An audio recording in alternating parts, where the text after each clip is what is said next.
चलो ठीक है, स्टार्ट करते हैं। अभी तक सी लैंग्वेज में हम लोग जो भी चीज़ पढ़े हैं, ठीक है। अब आज देखेंगे structure of C language. Coding का जो मैंने आप लोगों को पहले स्टार्टिंग में बताया था, कोई भी कोडिंग होता है इसका एक प्रोसीजर होता है, ठीक है। और उसमें हम एक प्रकार का रूल या प्रोटोकॉल फॉलो करते हैं, मैंने बताया था ना स्टार्टिंग में।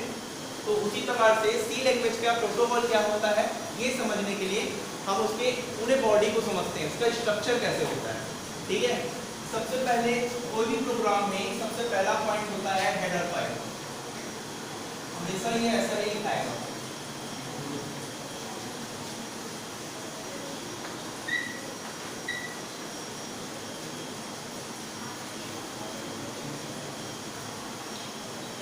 ठीक है।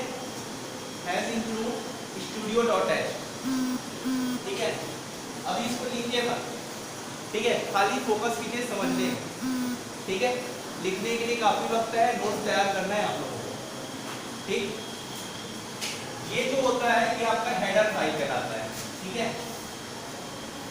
देखो मैं एक एक चीज को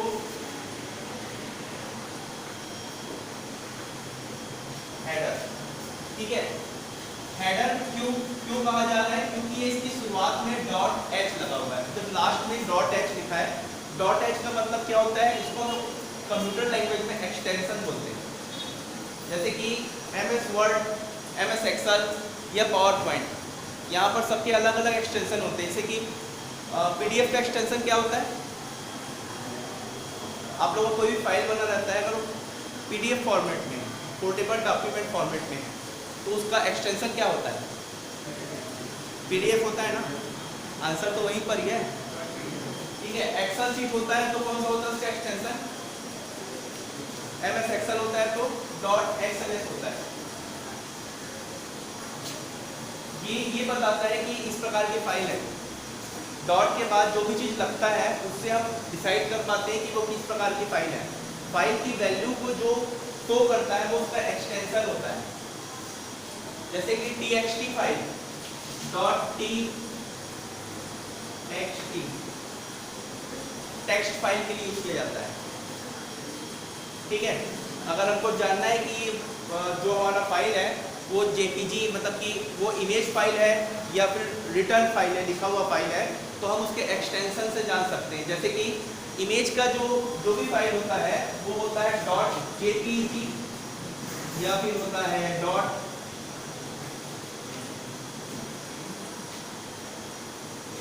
या खाली JPG होता है या फिर PNG होता है, ठीक है। ये इसके एक्सटेंशन से जान जाते हैं कि हम किस प्रकार का फाइल है, ठीक है, सब में होता है ये। तो इसका जो एक्सटेंशन है वो .h है, मतलब कि हेडर फाइल है। जैसे कि, ठीक है, कहीं डाउट हुआ तो पूछना, ठीक है। जैसे कि मान लो मैंने एक एग्जाम्पल बताया था, आप लोगों को संबोधित करके बताता हूँ मैं। अब मैं थोड़ा डाउट थोड़ा अलग तरीके से बता देता हूँ। मान लो ये एक व्यक्ति है और ये एक व्यक्ति है, ठीक है। आपका नाम क्या है,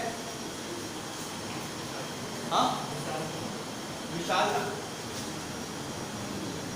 ये विशाल है, और आपका नाम क्या है, आपका, हाँ हाँ राहुल, ये राहुल है, ठीक है। अब देखिए पहले मैं इसका स्ट्रक्चर देख लेता हूँ, फिर इसको समझाने में आसानी होगी, ठीक है। ये हेडर है, नेक्स्ट आता है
सबसे पहला आप देख रहे थे वो हेडर फाइल है।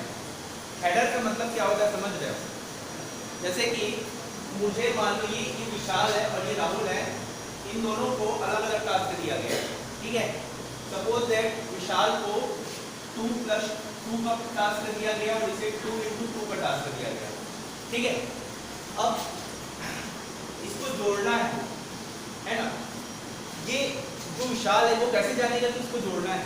उसके माइंड में पहले से सबसेट होगा ना कि जोड़ने का मेथड क्या है रहता है। मतलब किसी भी व्यक्ति के पास, सपोज दैट आपकी बात कर रहा हूँ मैं, अगर मैं बोलता हूँ कि 2 डिजिट को 8 करना है, एडिशन करनी है, तो उसको जोड़ने का तरीका आपके पास होता है या नहीं रहता है? मेथड होता है कि नहीं? किस तरह से जोड़ा जाता है? अगर आपको इसको जोड़ना है तो ये दिमाग के अंदर इस टाइप का प्रूव होता है, 2 स्टार्टिंग में सीखे थे और उसके बाद हम ऐसे गिनते हैं 1 2 3 4, ऐसा होता है दिमाग में, वो लोड है ना आज के दिमाग में।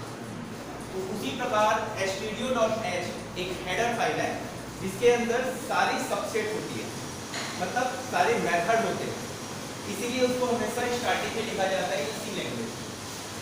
क्योंकि ये जो प्रोग्रामिंग लैंग्वेज है काफ़ी पुराना प्रोग्रामिंग लैंग्वेज है, तो उसको पहले से ये अंदर में अलग अलग फाइल बने होते हैं, हेडर फाइल बने होते हैं पहले से सिस्टम के अंदर, जो उसकी प्रोग्रामिंग होती है उसके अंदर।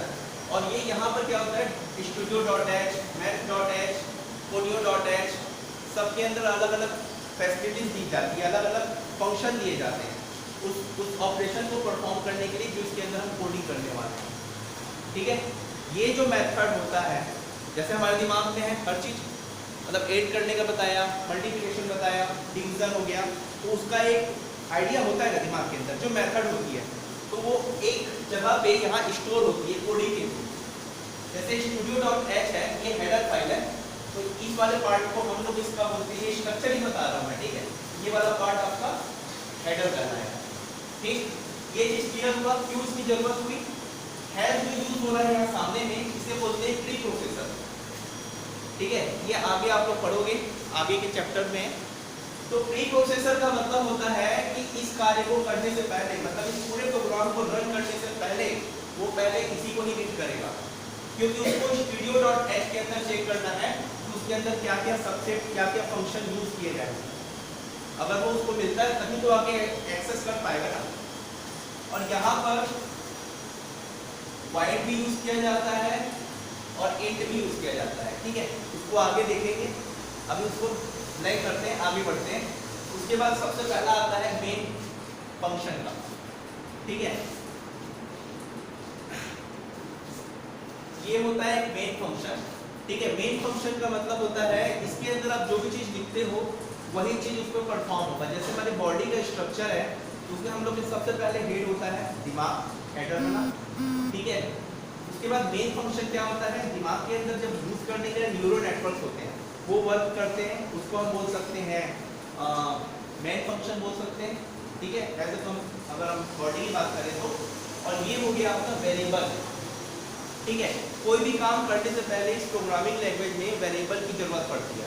अब देखो, जैसे मैं सपोज आपसे ही क्वेश्चन पूछता हूँ, आप बताते जाना अपने तरीके से, ठीक है। ये 2 लिखा हुआ है, ये क्या चीज़ है, मतलब आप बताना इसमें कि प्राकृतिक संख्या है, अप्राकृतिक संख्या है, क्या है, आप कैसे जानते हो? दार्शनिक संख्या है 2.0, ठीक है, या यहाँ पर ए लिखा हुआ है, इसको आप पहचानोगे कैसे? कोई बताओ आंसर, क्या बोलोगे आप लोग? हाँ, नहीं, मैं आंसर नहीं पूछ रहा हूँ, मैं आंसर नहीं पूछ रहा हूँ, इसको क्या क्या बोलते हैं ये पूछ रहा हूँ। कि खाली ए लिखा है, इसको क्या पढ़ोगे आप? वेरिएबल नहीं, आपको सी लैंग्वेज भूल कर बोलना है, अपने हिसाब से बताना है। ए है, उसको आप क्या बोलोगे? कैरेक्टर बोल सकते हो।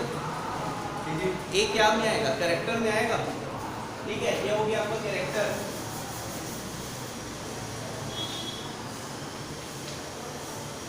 ये कैरेक्टर हो गया। ये क्या हो गया? डिजिट हो गया, राइट है। ये क्या हो गया? फ्लोट बोल सकते हैं, इंग्लिश में फ्लोट बोलते हैं, या दार्शनिक बोलते हैं ना, दशमलव वाला जो यूज होता है, इसको फ्लोट बोलते हैं। बस यही सब चीजें इस वेरिएबल डिक्लेरेशन में भी काम आती हैं। ठीक है, आप लोगों की मैथ्स से ही मैं इसको रिलेट करके बता रहा हूँ ताकि आपको क्लियर समझ में आए, क्योंकि बेसिकली आप किसी भी बैकग्राउंड से हो, बेसिक मैथ्स तो सबको पता होता है। ठीक है, तो जैसे कि इंट है, इंटीजर है, ये a लिखा है, ये b लिखा है। अब आप ये सोच रहे होंगे कि सर यहाँ पर इंट लिखे हो मतलब इंटीजर है। इंटीजर किसको बोलते हैं? 0 टू लेके 9 तक जो भी डिजिट होती है उसको हम बोलते हैं इंटीजर। ठीक है, फ्लोट किसको बोलते हैं? जिसमें दशमलव यूज किया गया है वो हो गया फ्लोट। कैरेक्टर किसको बोलते हैं? जिसमें A B C D alpha numerical जो भी आ जाते हैं, अल्फ़ाबेट्स आ जाते हैं, वो सारे आपके कैरेक्टर हो जाते हैं। ठीक है, वो ये चीज़ क्लियर है। और यहीं पर जो चीज़ यूज होता है ये कहलाता है वेरिएबल का डिक्लेरेशन। किसी भी प्रोग्रामिंग की स्टार्टिंग में आपको वेरिएबल डिक्लेरेशन बहुत इंपॉर्टेंट होता है। ये जो मेन फंक्शन है, ये मेन फंक्शन जब आप लोग सोच रहे हो कि क्या है, मेन फंक्शन लगाए बिना आप प्रोग्राम रन नहीं कर सकते। वो आपका एक आवरण तैयार करता है, एक स्ट्रक्चर तैयार करता है जिसके अंदर आप काम कर सकते हो। और उसमें सबसे इंपॉर्टेंट ये कर्ली ब्रैकेट होता है, ये छोड़ना नहीं है, ये लगाना जरूरी है। प्रत्येक प्रोग्राम में आपको ये इंपॉर्टेंट है। अगर आप कर्ली ब्रैकेट नहीं लगाते हो तो प्रोग्राम रन नहीं करेगा। हम इसकी मेथड को समझ रहे हैं ना, अभी प्रोसीजर को समझ रहे हैं। ठीक है, उसके बाद ये प्रिंट है, फंक्शन चेंज हो सकते हैं। प्रिंट एफ क्यों यूज कर रहा है यहाँ पर? किसी भी ऑपरेशन को परफॉर्म करने के लिए। और यही पार्ट उसका, ये जो पार्ट दिखा रहा है यही आपका बॉडी कहलाता है। ठीक है, इस स्ट्रक्चर में सारे उसकी मतलब जो आपका कोडिंग है उसकी सबसे मेन पार्ट ये जो होता है, ये ऑपरेशन परफॉर्म करने के लिए यूज किया जाता है। ठीक है, ये कहलाता है आपका बॉडी। अभी तक हम लोग जो पढ़ रहे थे बॉडी नहीं था, वो सिर्फ स्ट्रक्चर था। ठीक है, बॉडी का पार्ट ऑपरेशन है, मतलब कि आ रहा है समझ में कि ऊपर से निकल रहा है कुछ, नहीं आएगा तो बताना। ठीक है, क्योंकि अभी स्टार्ट हो रहा है ना ये चीज़, इससे थोड़ा नया है, लेकिन मैं कोशिश ये कर रहा हूँ कि आप लोगों को हर एक पार्ट को क्लियर करता चलूँ, ताकि बाद में जब इसका मेन हम लोग पढ़ना स्टार्ट करेंगे, जब इसकी सब्जेक्टिव के अंदर जितनी कोडिंग है, प्रोग्रामिंग है, उसको पढ़ना स्टार्ट करें तो ये क्लियर रहे, ताकि आगे का सब आपको ईजियर समझ में आने लगे। ठीक है, तो ये इंट हो गया, इंट टाइप का है, मतलब इसमें जो भी स्टोर होगा, ए और बी में जो भी वैल्यू स्टोर होगी, ये ए बी का और यूज करके हम कोई भी ऑपरेशन परफॉर्म करेंगे वो आपका इंटीजर होगा और इसका आउटपुट भी इंटीजर ही आएगा। तभी हमने यहाँ पर इंट लगाया। इंट मतलब 0 to 9 डिजिट, 0 से लेके 9 तक की डिजिट जो होती है वो इंटीजर होती है। फ्लोट क्या होता है? दशमलव वाला जो होता है वो फ्लोट कहलाता है। और कैरेक्टर के लिए यूज करते हैं CHAR, इसमें ऐसा यूज किया जाता है। ठीक है, सिंगल कोट के अंदर यूज किया जाता है। ठीक, वेरिएबल डिक्लेरेशन इंपॉर्टेंट। प्रिंटफ क्या है मैं आपको क्लियर करता हूँ। अगर ये studio.h नहीं लिखते हो तो ये printf फंक्शन काम नहीं करेगा। ठीक है, इसमें दो फंक्शन यूज होते हैं, printf, scanf। नाम से सिद्ध होता है, printf मतलब शो करने के लिए, आउटपुट के लिए, और scanf मतलब लेने के लिए। ठीक है, सपोज मैं इसमें चाहूँ तो ऐसा प्रोग्रामिंग में बदलाव कर सकता हूँ। देखो मैं आपको क्लियर बता रहा हूँ।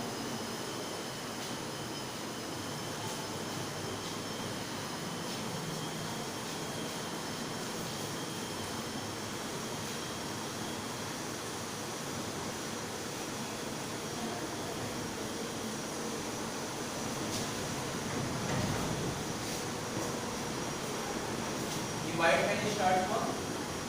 ठीक है, इसमें दो हेडर फाइल यूज करते हैं, एक ही फिगर में बता रहा हूँ। अब यहाँ पर क्या आएगा? Variable declaration.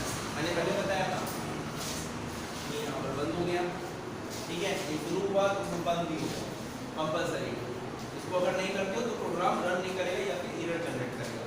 ठीक है, इंट में मैंने लिया a b और यहाँ ले लिया सम।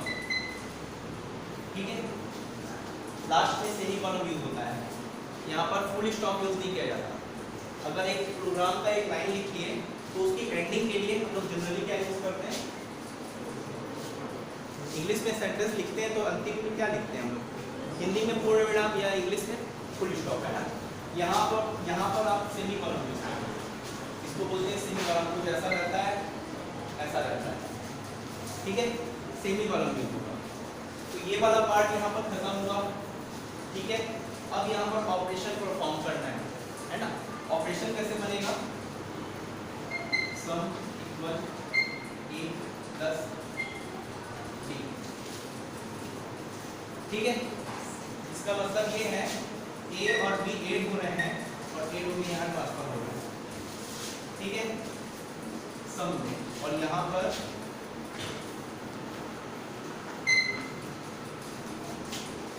एक चीज और यूज होता है, आगे सब पढ़ना पड़ेगा आप लोग को, ठीक है। ये आगे का चीज है, परसेंट यूज होता है फॉर इंटीजर, ठीक है। अगर हम किसी चीज को शो कराना चाहते हैं तो इस जगह पर वो शो होगा, वो डिजिट जो है वो शो होगा, इसलिए परसेंट यूज होता है, ठीक है। परसेंट सी होता है कैरेक्टर के लिए और परसेंट एफ होता है फ्लोट के लिए, ठीक है।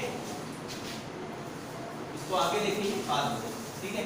अभी बेसिक समझा रहा हूँ, उसको समझना, अभी ज़्यादा गौर मत करना, आगे इसको आप ऑटोमेटिक आप समझ जाओगे क्या है, ठीक है।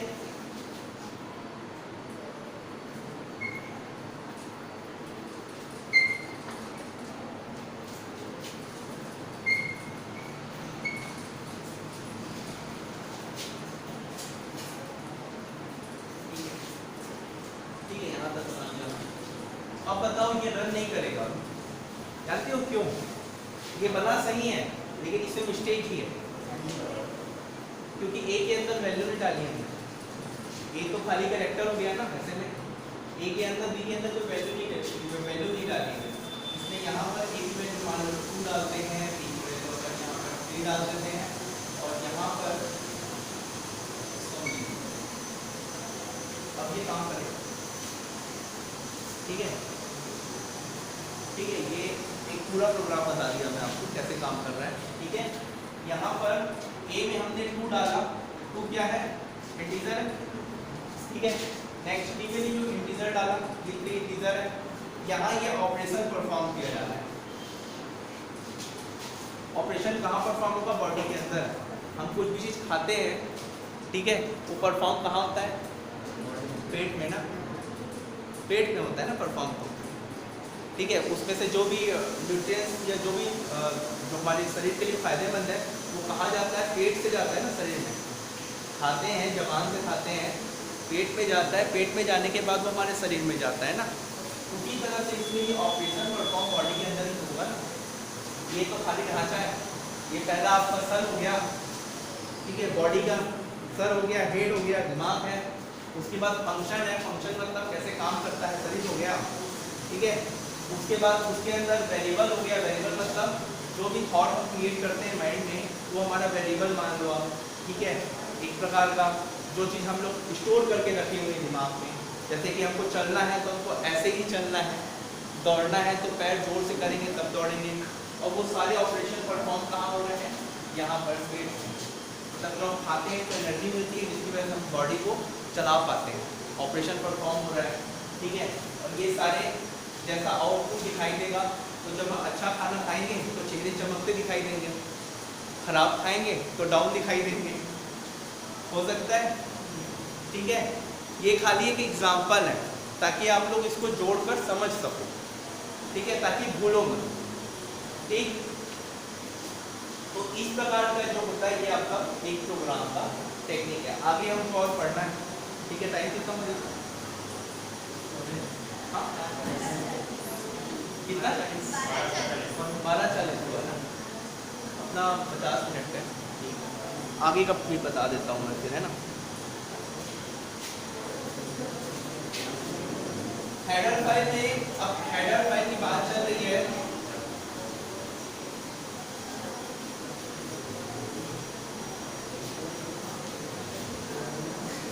देखो हेडर फाइल्स भी अलग अलग होते हैं, ठीक है।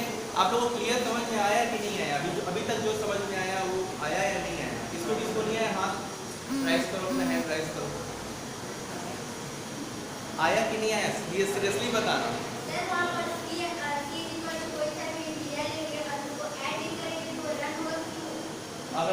नहीं करोगे तो रन कैसे होगा? एरर जनरेट करेगा वहाँ पर। हाँ हाँ, वो तो भी रन कर जाएगा। देखो जैसे कि यहाँ पर मैं जो लिया था मेन फंक्शन लिया था, है ना, int लिए a की वैल्यू मान लो 2 डाल दिया था, b का वैल्यू 3 डाल दिया था, और यहाँ पर सम के अंदर अपन वैल्यू नहीं लेते हैं, बोल रहा है ना। क्या बोलना चाह रहे हो? क्लियर बताओ ना मुझे। मतलब हम लोग a b दिया और c अगर c इक्वल टू मान लो 4 ले लेते हैं, हाँ तो फिर सम करेंगे a और b का, तो c का हाँ, कोएफिशिएंट चल जाएगा चल जाएगा, ऐसा करके सम करेंगे बोल रहे हो ना, हाँ a और b को तब भी रन करेगा, तब भी रन करेगा, कोई प्रॉब्लम नहीं है। लेकिन ये जो टेक्निक बताया हूँ ना, ये बेसिक टेक्निक है, आपको ये यूज़ नहीं करना है, आपको scanf का यूज़ करना है, इसी को आगे बताऊंगा मैं आपको, ठीक है। ये जो हेडर फाइल हम लोग पढ़ रहे थे, क्या पढ़ रहे थे? stdio.h, इसका फुल फॉर्म होता है ht का स्टैंडर्ड, std का फुल फॉर्म होता है स्टैंडर्ड, i का मतलब होता है इनपुट, और o का मतलब होता है आउटपुट।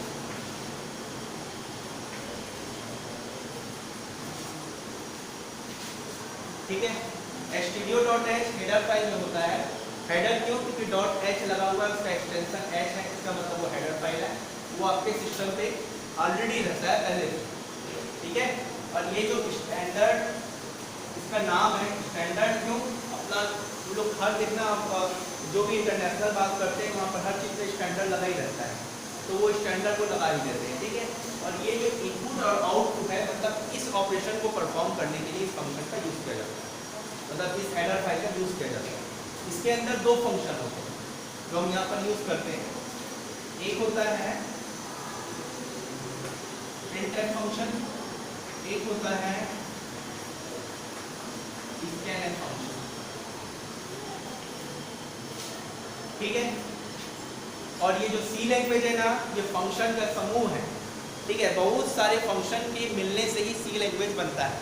फंक्शन मतलब क्या, यहाँ तक कि इन फ्यूचर आप लोगों को मैं वो भी बताऊंगा, आप खुद का फंक्शन बनाओगे, मतलब खुद का हेडर फाइल बनाओगे, ठीक है, और अपना कोई भी ऑपरेशन परफॉर्म कर सकते हो डायरेक्टली किसी भी पेज पर, ठीक है।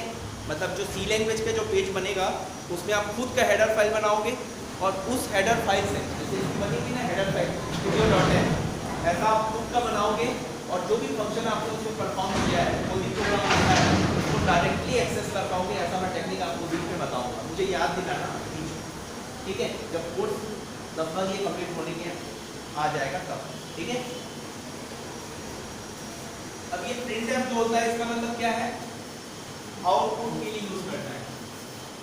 आउटपुट मतलब, सॉरी आउटपुट गलत हो जाएगा, इसको यूज करते हैं अपन डिस्प्ले में। scanf का यूज क्यों करना है? इनपुट के लिए,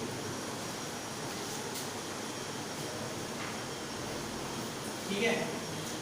ये दोनों फंक्शन इसके अंदर है, standard input output header file, ठीक है। एक और हेडर फाइल होता है, ये दोनों सबसे यूज होते हैं, conio.h, इसका फुल फॉर्म होता है कंसोल, आई का फिर इनपुट आउटपुट,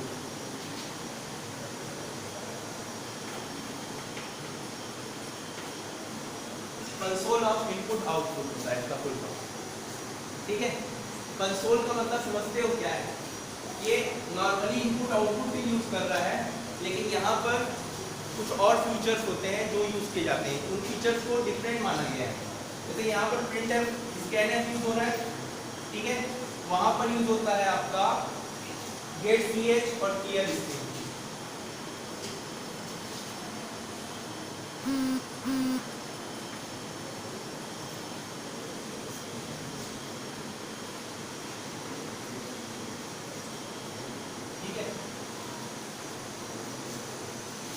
क्लियर स्क्रीन का मतलब समझते हो?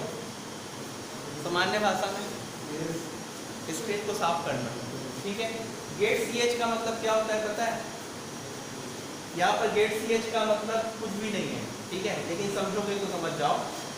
getch का कोई मीनिंग नहीं है, इसका यूज होता है उसको होल्ड करके रखने के लिए, जब प्रोग्राम रन होता है, ठीक है, उसको रोकने के लिए, आउटपुट देखने के लिए रुकना जरूरी है ना, वो रन करके फिर से आपका पेज आ जाएगा, जो कोडिंग की है तो देख नहीं पाओगे, तो उसको कंट्रोल करने के लिए, उसे वहां पर रोकने के लिए getCH फंक्शन का यूज किया जाता है।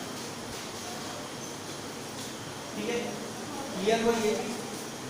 तो printf scanf हेडर फाइल से आए, ऊपर लगाए studio.h, उस हेडर फाइल से printf scanf आ गया, और वहां पर से अपन folio.h लगाए, तो उसकी सहायता से क्या आया है यहाँ पर, क्लियर स्क्रीन और getCH आया। इन दोनों का पूरा यूज होगा प्रोग्राम। ठीक है, एक होता है math.h, आपको फिर सर्चिंग के लिए पॉइंट दे रहा हूँ, इसको सर्च करके कल बताना। ठीक है, गूगल पे, यूट्यूब पे कहीं भी सर्च करके बताना math.h। ठीक है, ये क्या होता है,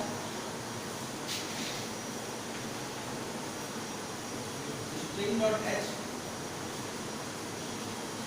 ये क्या होता है, ठीक है, और एक तो होता है system.h, ये उसको छोड़ोगे, ये दोनों को ठीक करके बताना।